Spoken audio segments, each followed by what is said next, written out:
President Lai has reiterated our government's commitment to upholding peace and stability in the Taiwan Strait. Taiwanese people are peace-loving and among the friendliest and most generous in the world. We do not seek conflict. We will not provoke confrontation.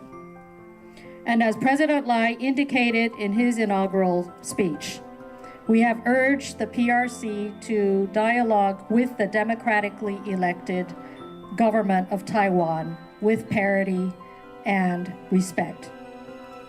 For decades, Taiwanese people and businesses have contributed to China's growth and prosperity, which has only been possible under a peaceful and stable environment. Aggressive military posturing is counterproductive and deprives the people on both sides of the Taiwan Strait of opportunities to pursue an agenda of growth and prosperity.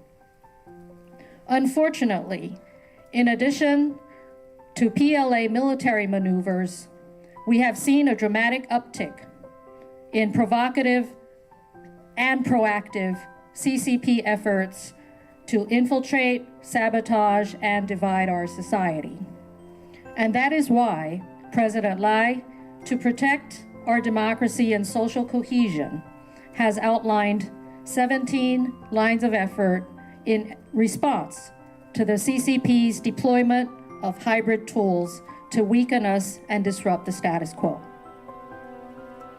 Defending the status quo is our choice, not because it is easy, but because it is responsible and consistent. And it has, as of today, it's been over a year since the people of Taiwan entrusted President Lai and our administration with the responsibility to lead this country. It's not been an easy time, I have to admit. In these 14 months, we have faced a world that is more interconnected and yet more uncertain and more volatile than ever. But despite these challenges, we remain focused on delivering what we promised: a secure, democratic, innovative, and inclusive Taiwan, anchored in global partnerships and regional stability. So in my opening remarks, I thought I'd offer some reflections on our first year and also look ahead to what we are doing now and the work still to come. Now, Taiwan doesn't live in a vacuum. We operate at the center of one of the world's most dynamic and contested geopolitical environments. We face ongoing pressures from China, militarily, economically, politically, and psychologically. And over the past year, these pressures have only intensified. We've seen escalating military coercion, sustained gray zone activities, and economic coercion. But China is only one part of the broader, more turbulent global landscape that we're in. The world is undergoing simultaneous shocks and structural shifts, including conflicts and wars, trade tensions, disruptive innovations in artificial intelligence and other technologies, and of course, transnational challenges, extreme weather, such as what we just experienced in southern Taiwan, pandemics, cyber attacks, and all of these continue to test the capacity of the international system to respond. And at home, we face our own structural tests. Like other industrialized nations, we are addressing the realities of a rapidly aging society, a declining birth rate, and the need for intergenerational equity. We're working to close gaps between different regions of Taiwan, between traditional and emerging technologies. And we're driving dual transformations toward a net zero and digital economy, both of which require public investment, private innovation, and deep social adaptation.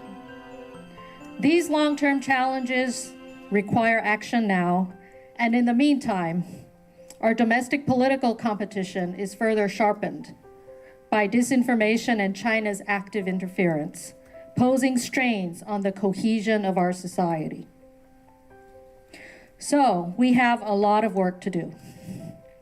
Navigating all these internal and external challenges to ensure that Taiwan's economy and democracy remain resilient.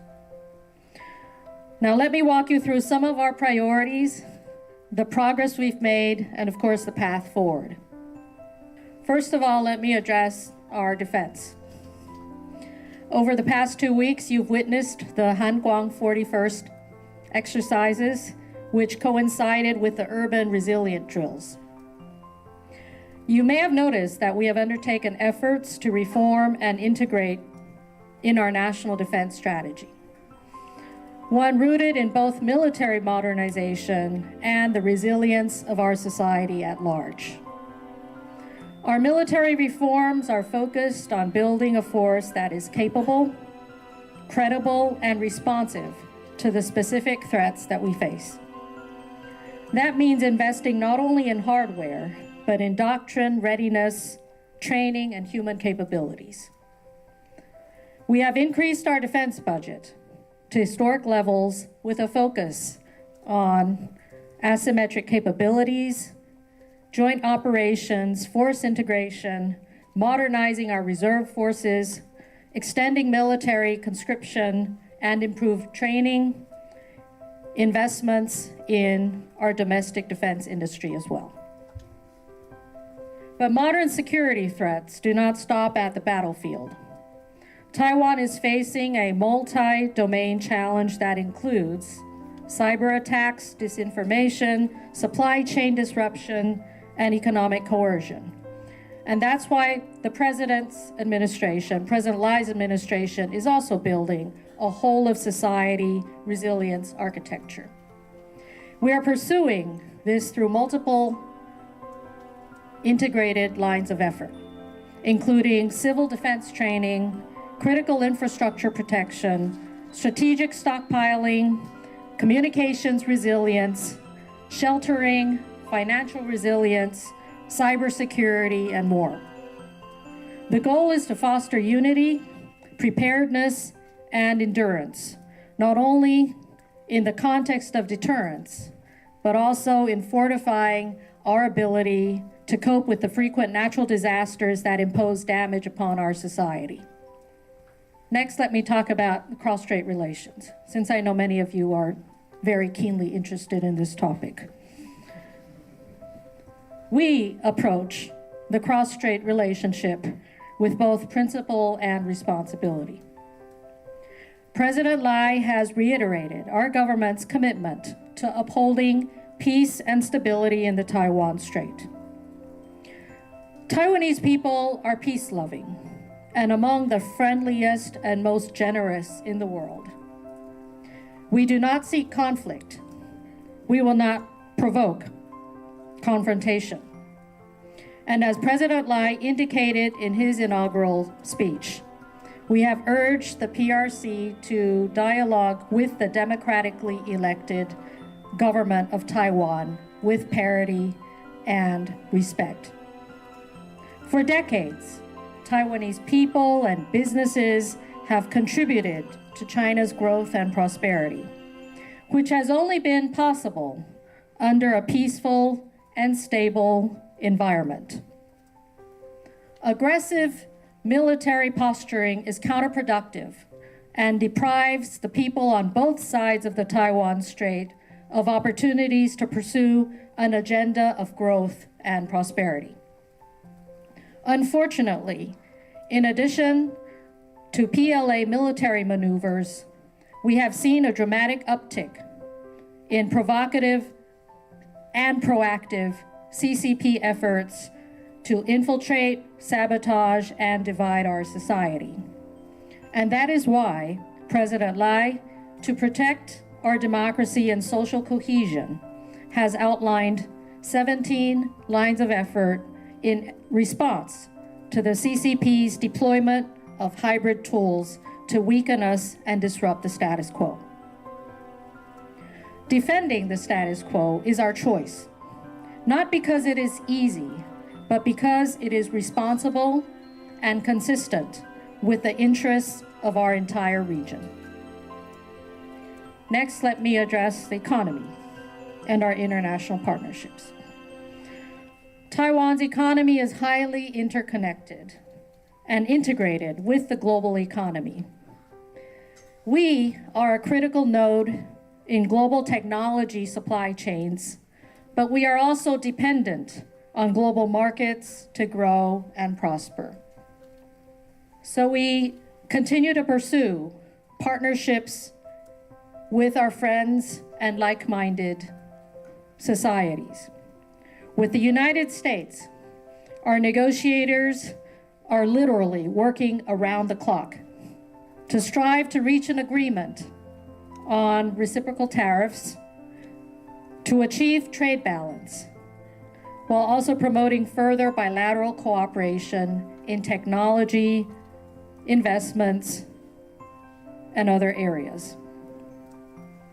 With Europe and like-minded democracies, we've expanded cooperation on trade, green technology, semiconductor supply chains, satellite and space, among other areas.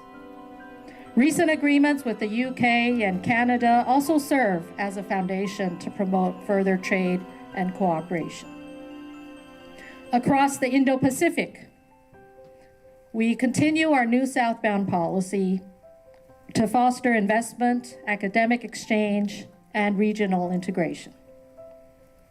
With our diplomatic allies, our foreign ministry has initiated the Allies Prosperity Project, aimed at sharing Taiwan's knowledge and services in developing key areas of digital, green, health, and resilient economies. In short, Taiwan is not only just building our economy, we are doing it in a way that is interconnected and also supports the growth and prosperity with our partners together. To remain competitive and sustainable, Taiwan is embracing two critical transitions: artificial intelligence and net zero. In AI, we are investing in data infrastructure, nurturing local talent, and promoting the responsible deployment of advanced technologies. Taiwan is committed to democratic governance in AI, governed by inclusion, transparency, trust, and innovation. In energy, we are modernizing our power grid to ensure greater resilience and reliability as we continue the rollout of renewable energy and new storage solutions. At the same time, we remain open to exploring new clean energy technologies that are being developed around the world in anticipation of growing needs in the coming years. Finally, we believe that economic growth must serve all of Taiwan, not just a few industries or regions.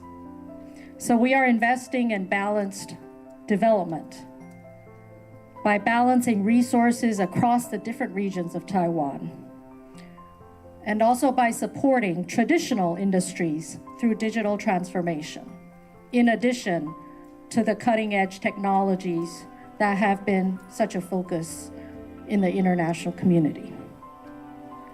We are also working to expand childcare, elderly care, and affordable housing, education access, so as to ensure, again, growth is balanced and inclusive. We seek to equip our workforce with upskilling programs and youth initiatives, plus a social safety net reform, ensuring that economic transformation uplifts our society together. All of the priorities that I just listed, and I don't want to go further down the laundry list of all of the workload that is stressing us out, but that we are also shouldering and carrying on at full speed. But I just want to say that our priorities, I believe, are also aligned with the values that we share with many of you in this room. Taiwan is not a passive actor. We're not only reactive, we are shaping our future through partnership, innovation, and democratic resolve.